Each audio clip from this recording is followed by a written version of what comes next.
Hello, are you a parent who loves your children and concerned about the state of affairs in America today? I'm Dr. Leon Koziol, Director of the Parenting Rights Institute in New York. And I'm here today with Tamara Sweeney, a person who is a victim of parental alienation.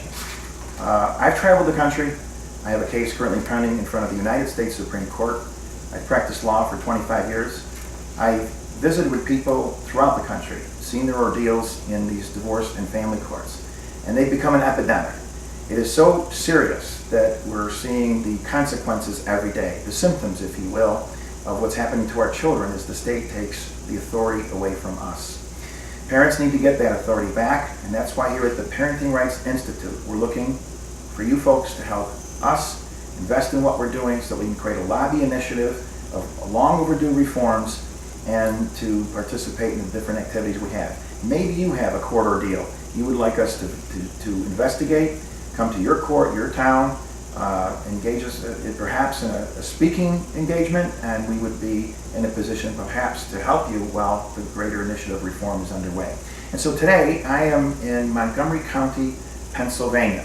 I visited a lot of hot spots around the country and seen a lot of unbelievable cases. And this one is one of the worst I've ever seen. And so I agreed to do a book for her. We've now completed the manuscript. We're going to just quickly introduce it to you with the hope that you will purchase this book and that you won't suffer as so many other parents are doing across America today. It may be the most important book you read and the most important video that you will view in your life when it comes to protecting your children from the harm that could come to them because of a system that's out of control and mainstream media is not reporting. So, Tamara, if you'd like to join us, I see you have the manuscript. Yes, and thank you. You haven't thrown it away, so that's a good sign. Tell us about, do you like it? Is it what you expected, I guess, is my first question. Leon, I'm going to be as honest as I can.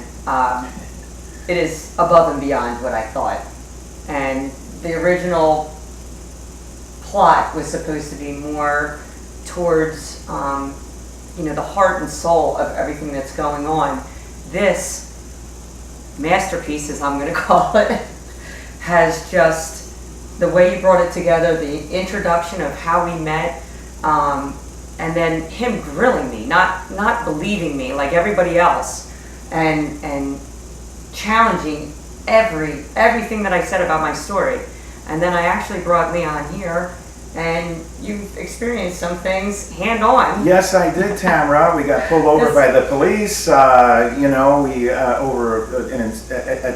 a registration issue that was caused by her ex and refuses to correct. So she rides around and she gets harassed in so many different ways. But I have found that the people of Montgomery County really love Tamara Sweeney. I could not find anything wrong. I tried and struggled to the smoking gun. Why is it that she was so severely alienated from her children when up to the time of the divorce, the children loved her? The emails that I looked at and the vast changes that occurred when the alienator, as she calls it, Tamara is a parenting alienation expert from what I have seen of her work, and I learned some things from her as well. But tell us a little bit about your deal so that hopefully we got a name for the book, or don't we? I think I'm gonna go for Jurassic Justice. He actually is the brain behind that one. Jurassic Justice came out because really by accident. I was describing what was the predator nature of these courts, how the lawyers come in, they get the therapists in, they get the evaluators in, and everybody's grabbing your money until there's nothing left. And all of the things that they come up with, the disorders, the 300 that are in the DSM-5 manual, they can always find something wrong with the parents. The judges send them away. They get things called parent education programs. I mean, who teaches these things? Some of these people, lawyers for children like mine, never even had children. He's 60 years old, never married, and if you met him, you'd know why. So you really have a real epidemic issue going on, and I captured it, I like to think, in this book. And with the hope that Jurassic Justice is perhaps an accurate depiction of what's occurring in these courts. It's not only in the sense that it's primitive, but the proceedings go at a snail's pace. It's just mind-boggling what is occurring to moms and dads, and authority that's being taken away from us, and authority that's protected under the Constitution, according to our Supreme Court. Now, as I stated, I have a case there pending now. Well, what really, really gets under my skin is there is absolutely no help out there. None. I mean, this is a case of parent alienation, it's a case of domestic violence, it's a case of court corruption, fraud. I mean, you know my case. I don't know how else to describe it, but there's also, I'm not doing this for myself, I'm also doing it for the other families here in Montgomery County. I know at least 15 that have been stuck in this court system for 13 years. Elaine Mickman, Stephen Berta, Joe Serino, the list goes on. Gloria Loria, she's actually in Chester County, but these cases are so disgusting. And we actually have some ideas, some ways of correcting this debacle of a system. And we'll go over that later, but right now we just really we're excited about the book. We're excited to hopefully help people out there, help other mothers and fathers understand the signs of parent alienation, of the court system, how they just suck you in, and they aren't doing things legally, and you aren't crazy. You aren't the bad person. Every person, to me, should be treated like a human. Once you go into that court system, they treat you, I don't even know how to explain it. They treat you like dirt, let's put it that way. The state has seized authority over our children, and it's gotten out of control to the point where you can't discipline your children. Teachers are being, attacked. Some of the clients I represented over the years, attacked by the children, and it's the point where exactly it's become an epidemic in this country. We got to get that authority back. And when the state takes over these children, they treat them as objects. Tamara is correct about that. But parent alienation is the symptom of the bigger problem. The bigger problem is they have this unequal custody system. And in fact, there are quotes throughout this book. You'll find one from a veteran, a family court judge, who condemned the use of the words custody and visitation because they cause parents to fight with one another. Everything is directed at winners and losers. And the children suffer in the middle, in the end. And they're the ones that need the parents at a time when they need them the most. This system breaks down the parents and makes them gladiate in what I have called something reminiscent of a Roman Colosseum. So this was the system that Tamara was exposed to. I've seen, doctors, I've gone cases across the country. $5 million the doctor spent for his lawyer fees. So if you got it, and it's the first thing they look for is your financial statements, they will take every last dollar. So don't fight. Hopefully with this book we can really expose something the mainstream is ignoring and that they are suppressing. Tamara, tell us just a little bit about what you experienced that you call parental alienation. What happened to you? What are a few of the things that you could tell us that certainly shocked me? I was absolutely shocked. And so to impress me is a lot, like you say. And we even conflicted at one point. She said something about women not needing women not needing men in this world, and I can do it independent. Yeah, and so I really went after on that one, and that's also in the book. So we don't always agree on everything, but because I also do work for not only Parenting Rights Institute, the National League of Fathers I organized. I represented the president of the National Organization of Women, and I've saved many women careers. So this isn't a gender thing. It's just that when you're in these courts, we definitely agree, and it's throughout the book, that children need both a mother and a father, and proper parenting figures in other situations. So tell us those maybe just the bullet points, whatever you like to tell us. It cracks me up about my judge personally, but most judges they keep saying they're doing it in the best interest of the children, and it is the furthest of the best interest of the children. My personal experience, and I'm hoping a lot of people will be able to relate to this. Well, I'm actually not hoping people relate to this, but with my own personal experience, it started out, I just asked for separation to keep everything pretty much the same routine so my kids wouldn't be affected. You get one angry partner and things can just go out of control. With my own situation, in the beginning, it's all false accusations, trying to prove, he built this hate campaign and tried to prove that I was mental or bipolar. And then I was set up with drugs. Now I'm a drug addict and I'm a party animal, or I'm going through a midlife crisis.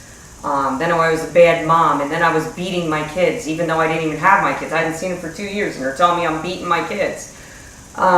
Is there any remedy for that? Because I know in my case, clear perjury, the notice of relocation of my children was done by a transmission of gmail.com without the L. And we all know, my daughters know that isn't going to transmit. And yet she went, took the witness stand and tried to push that fraud through, and it was excused. Yet predominantly men are going to jail at these debtor prisons for child support when fraud and perjury is just being excused. And we've seen it here. And this is a man who has had, I guess, big business enterprises. I've seen the material, the financial statements. I've looked at the transcripts. Tell us some more about the alienator. What did he do to you? Well, as I'm going through all this chaos, and that's what they do, is they create chaos, so you can't really focus on the main point. But what I learned was my ex had forged my name to power of attorney. You saw that. He also admits it in the deposition.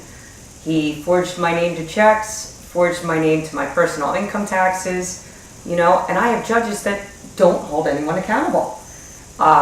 Perjury, I have perjury, I have forgery, I have racketeering, I could go on with the list. Well, money laundering. This is Tom Sweeney, right? Yes. And I read the transcript, the judge, Rhonda Danielle, right? Yes. And I read where she stated, to my shock, that trying to, scold Tamara, that this $1.2 million, literally hundreds of thousands of dollars, depending on which figure they finally agreed to, was owed in taxes that Tamara never knew about. And the judge simply said that he was borrowing from the IRS to give you a lavish lifestyle while she was scrimping, the power was being turned off. Isn't there something, there's something more sinister that was going on here. Am I right, Tamara? Absolutely. And I didn't know. I'm still putting the pieces together. This has been since 2010. I'm trying to figure out the person that I married. But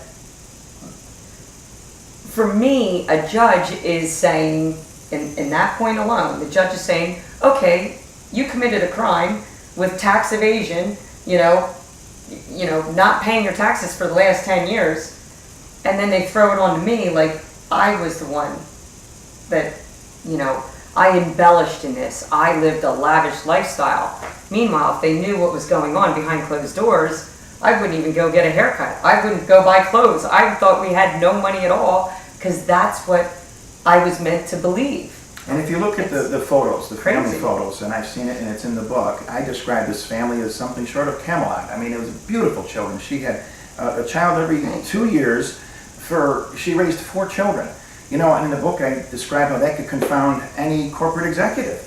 And both moms and dads, you know what it's like to raise children. And this is not the result. This is not the proper result. This is not the gratitude for a woman who raised 4 beautiful children.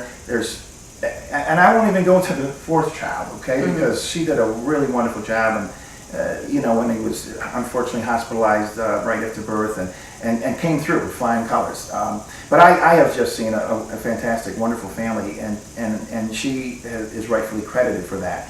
In the system, we like to look at the judges that take control and issue these unbelievable orders as judges are the people beyond reproach because they wear these robes. Well, my custody judge, I had removed from my case because he was conducting political espionage, according to a chief family court clerk who sued him and got a $600,000 civil rights verdict or recovery because he had improperly directed the clerk against her will to conduct political espionage. These are real life things going on. We had the same judge then, after they said I was questioning a judge who was beyond reproach, was removed from the bench for committing sexual misconduct on his handicapped 5-year-old niece. Look it up, Judge Brian Hedges, removed from the bench. So, you can't give that sort of respect if they don't give it to you in return. We are the citizens. The third branch of government, like the other two, has to be held accountable. Because the parenting rights is a right under the Constitution.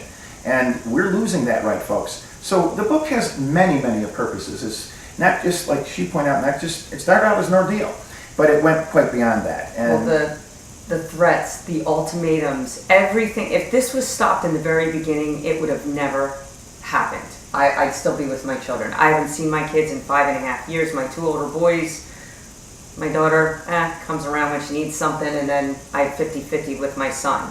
What kind of crazy custody arrangement is that when I went from full-time mom to cut off, discarded, and thrown out? My point is, you know, with Leon and I coming together, we're hoping that we can reform the system, bring things back to what do you want to call it? Bring things back to a normal, traditional, what it used to be, you know, and the courts themselves say that this is a traditional right. You won't find it in the Constitution because it's a right we always had from the beginning of creation, and so they have called it, our Supreme Court has called it the oldest liberty interest protected under the Constitution. If parents can't raise their children, then we have chaos. It's exactly correct, Tamara. But you know, we also have a problem in the way of reform. Because I had 23 years unblemished as a lawyer practicing law. I got the largest casino in New York State declared unconstitutional. I won hundreds of thousands of dollars, never lost a criminal jury case. And then when I took on this particular reform effort against my profession, and we're only talking about divorce and family courts. The legal profession is a very noble profession, but the divorce and family courts are dragging it down.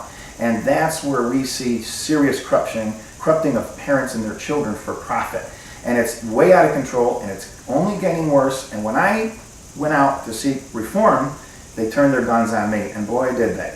And yet, when I called the Unethical Ethics Committee, exactly that, because of their witch hunt against me, drumming up things that just didn't exist, you know, imaginary things and otherwise, and a secretary in my office who was orchestrated to create ethics issues, and I could go on and on, that ethics committee, the chief counsel, and their deputy lawyers were fired for falsifying their timesheets, never prosecuted, ethics, criminal, or otherwise. Shocking. Because if the standard bearers of lawyer ethics, those who are looking at overbilling practices, will falsify their timesheets and not be held accountable the way the rest of us would be, we have a serious problem, Tamara. And so the reform has to come from you folks. If you don't do it, it's only going to get worse. And in their little foxholes, we can accomplish nothing. So join us. Hopefully, when this book comes out, it should be shortly. And if it is Jurassic Justice, then I think that's appropriate. But hopefully you'll learn something, as we did with our assignments here. Montgomery County is evidently a hotspot outside of Philadelphia here, as there are across the country, the places that I went to write books and do these sorts of things, in Hawaii and Dade County, Florida, and San Diego, California, and the good folks up in Suffolk County and what they're going through. It is a nationwide epidemic. So hopefully you'll look us up, Parenting Rights Institute. Again, I'm Dr. Leon Koziol, its director. You can look me up. I'll even be happy to give you my phone number here, area code 315-796-4000. Again, that's 315-796-4000. And Tamara, we'll let you conclude. I also have a Facebook page called Struggling with Severe Parent Alienation. So it's Struggling with Severe PAS. And my personal number is 215-601-3234. And Leon and I are here being partners today in hopes to be able to be the voice for you. Because I know what it's like to have nobody, to be alone, and nobody listening to your story. So I know how devastating it is, and we all need to band together to make this happen. Hope that you'll help us by investing in what we're doing to create a reform lobby initiative for parents across America. Like anything, it takes money. The NRA, breast cancer research, all of these different events that have people contributing, this is perhaps the most important for our future generations in America today. So kindly share this, help us out, call us if you'd like, and we hope that you will not go through the ordeal that we experienced as a mom and a dad. Never wish it upon anyone. Thank you. Have a good day. Bye-bye.